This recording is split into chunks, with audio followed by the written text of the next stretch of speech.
میرے آقا کو اللہ تبارک و تعالیٰ نے ڈیلیور کیے ہیں تو ہمیں فیض ملتا ہے. آج بھی 14 صدیاں بیت گئی ہیں, اسی دروازے کے اوپر آئیں گے تو بات بنتی ہے. اسی جانے اقبال کہتا تھا کہ مگر وہ علم کے موتی کتابیں اپنے آبا کی جو دیکھیں ان کو یورپ میں تو دل ہوتا ہے سی پارا. ہمارے آبا کی کتابیں ہمارے آبا نے محنت کی ہے, ان لوگوں نے وین لیا ہے, ان لوگوں نے وہاں سے فیض حاصل کیا ہے. آج دیکھیں وہ لوگ چاند تک پہنچ گئے ہیں. علامہ اقبال کے پاس جرمنی کا وفد آیا, اس نے پوچھا جی ہم آپ سے باقاعدہ فارمل اپروول لینا چاہتے ہیں, اس کو جرمن زبان میں ٹرانسلیٹ کرنا چاہتے ہیں.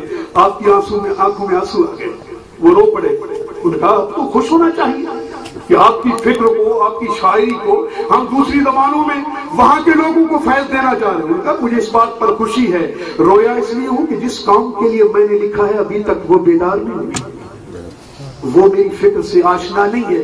لوگوں, ڈاکٹر طاہر القادری اللہ کا فیضان آپ کے لیے. امام بخاری کہتے ہیں کہ میں نے منہاج القرآن کا وزٹ کیا. منہاج القرآن اللہ کی نشانیوں میں سے ایک نشانی ہے. اس نشانی کو قابو کرو. یہ قیادت عام قیادت نہیں ہے, نہ اس کو ملا سمجھو, نہ اس کو عام بازاری سیاستدان سمجھو. اللہ کی عطائیں ہیں, ان کے سینے کے اندر قرآن کا وین ہے. مصطفیٰ کریم صلی اللہ علیہ وسلم کے قرب کے صدقے ان کا سینہ نفس و قلب پاک و صاف ہے. جس سمت دیکھتے ہیں وہاں باریں آ جاتی ہیں.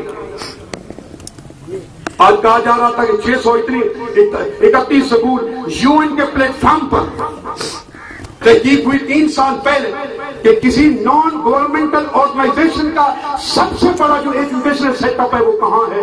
آپ کے لیے مبارک ہو. نان گورنمنٹل, جس کی گورنمنٹ کی سپورٹ کے بغیر جس شخصیت نے, جس تحریک نے, جس تنظیم نے سب سے زیادہ ایجوکیشن کے لیے کام کیا, UN نے بھی اس کو تسلیم کیا, اقوام متحدہ نے, وہ شیخ الاسلام پروفیسر ڈاکٹر محمد طاہر القادری کی قیادت میں منہاج القرآن کا ایجوکیشن پروجیکٹ. آج کے لیے سب کی بات وہ شخص کے جس نے 1300 کتابیں لکھی, وہ شخص کے جس نے 6500 ٹاپکس پر لیکچر ڈیلیور کیے, اور کوئی ایسا لیکچر نہیں ہے کہ جس کو دانشور آ کر چیلنج کرے. اتھارٹی ہوتی ہے.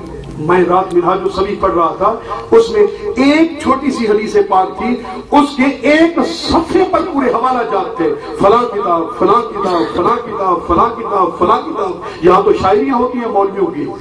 تحقیق کے میدان میں جتنا مسلم ان کی اتھارٹی ہے دنیا میں اس وقت عصر حاضر میں کسی کی بھی نہیں ہے. اللہ کا فضل ہے. 6500 مختلف ٹاپک پر میں کبھی کبھی لطیفہ بیان کر دیتا ہوں. میں نے کہا وہ مولوی جو کبھی اعتراضات کرتے ہیں ان کو کہتے ہیں 6000 ٹاپک فقط لکھ کر تو دکھائیں, ٹاپک پر بولنا الگ قصہ ہے. 6000 ٹاپک فقط لکھ کر دکھائیں. 200 ٹاپک پر مولوی صاحب کا ہاتھ کانپنے لگ جائے گا. 6000 ٹاپکس پر. آج یورپ میں بھی جائیں تو دنیا اسیر ہے. مبسوط فتویٰ جو دہشت گردی کے اگینسٹ سچ کہا فاخر صاحب نے, یہ کوئی عام بات نہیں ہے.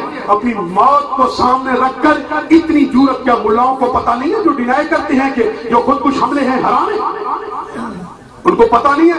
سب پتا ہے. آج ٹیلی ویژن سکرین پر دیکھیں کہاں کہاں سے سازشیں ہو رہی ہے, کون کو پال رہا ہے. ابو فراج پکڑا گیا, اس سے پوچھا گیا کتنی تنخواہ لیتے ہو, اس نے کہا 1.5 لاکھ روپیہ میں مہینے کا لیتا ہوں. کس سے لیتے ہو, کہتے ہیں ملا فضل اللہ سے لیتا ہوں. میں کہنا چاہتا ہوں ملا فضل اللہ کی کوئی باپ کی بلیں لگی ہوئی جو 1.5 لاکھ روپیہ عربیوں کو تنخواہیں دیتا ہے.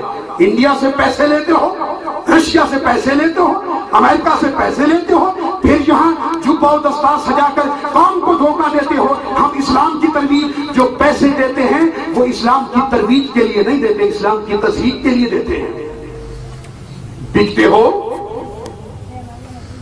میں اس لیے تو کہتا ہوں در خیر پر ہمیشہ تجھے سجدہ ریز دیکھا, کوئی ایسا دعوے سجدہ میرے نام پر نہیں ہے.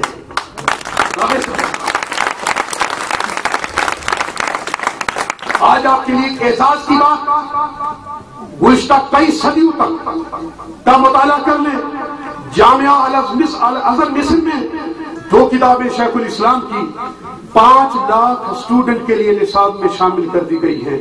منہاج الصغیر جو احادیث کا مجموعہ اور یہ دہشت گردی کے جو اگینسٹ فتویٰ آیا ہے, غالباً آپ نے کتاب پڑھی ہے یا نہیں پڑھی, اگر نہیں پڑھی تو اب میں مناظر قرآن والوں کو کہوں گا کہ فاضل صاحب کو آپ دیں. ایک تو اس کے پڑھنے سے آپ کی فکری کلیئرٹی ہو جائے گی. دوسری بات یہ ہے کہ اس مرد قلندر نے کیا دلائل پیش کر کے ایک ایک چیز دانے کی طرح ثابت کر کے رکھ دی ہے.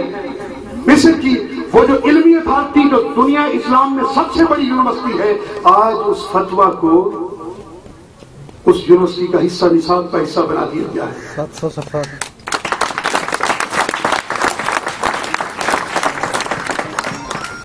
عزیزان گرامی، ہم سب کا مسئلہ یہی ہے، روجھان کا مسئلہ یہی ہے، راجن پور کا مسئلہ یہی ہے، پنجاب پورے کا مسئلہ یہی ہے، سندھ بلوچستان کا مسئلہ یہی ہے. جو زیادہ طاقتور ہے وہ اپنے حقوق چھین کے لیتا ہے، جو غریب ہے، جو اس کی حالت بدتر ہے، تھانے اس کو ذلیل کرتے ہیں، وڈیرے اس کو ذلیل کرتے ہیں، چودھری اس کے اوپر مسلط ہیں، قانون اس کے اوپر لاگو ہوتا ہے. مشرف جس رات جہاں سے نکلا، حکومت چھوڑی، اس سے ایک دن پہلے 350 ارب روپیہ معاف کر کے چلا گیا.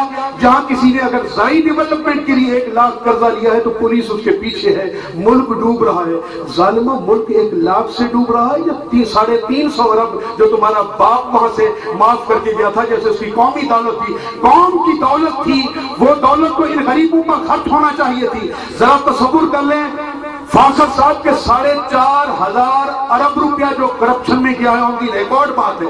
4,500 $65 بلین آپ کے اوپر قرضہ ہے 65 سالوں میں.